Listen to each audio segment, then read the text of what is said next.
we do not feel under undue pressure to accept the deal which would not be fair for us. We are absolutely clear that we are the biggest trading bloc on this planet, with very strong economy and with very biggest actually the network of our free trade agreements. And we know that this negotiation might not in the end succeed despite of all our sincere efforts.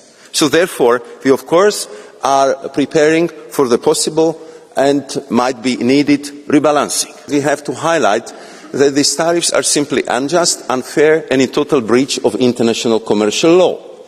And therefore we are also considering another options and to challenge these measures in the WTO. So we are fully aware how important this is, and I think that all trading world is looking at making sure that we will come back to the rules-based international trade, to respect of the rules for all of us, because this is how the international trade should function in the future. So the EU has made clear that we are ready to discuss and we are ready to find mutually beneficial solutions respecting our interest and regulatory autonomy. We now need the US to show its readiness to make progress towards a fair and balanced solution. And I have already shared the approach with my US counterparts as a basis for further engagement. We are fully engaged in discussion with the US as a negotiated solution remains our clear and preferred outcome. But if our talks with the US do not yield the necessary result, we will be ready for alternative with the aim of restoring a level playing field.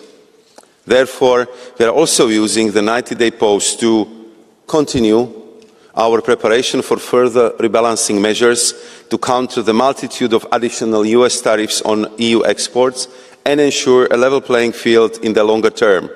And here I would like to underline that all options remain on the table. And I can tell you that our phones are not stopping ringing all the time, because everyone wants to accelerate free trade agreements, negotiations with us. Everyone wants to open it if they are not open, and we are clearly opening more avenues, and I'm sure that after this mandate, the European Commission will have much larger free trade networks than it has right now. We need not only to look abroad, but also to look what we can do better inside of our European Union.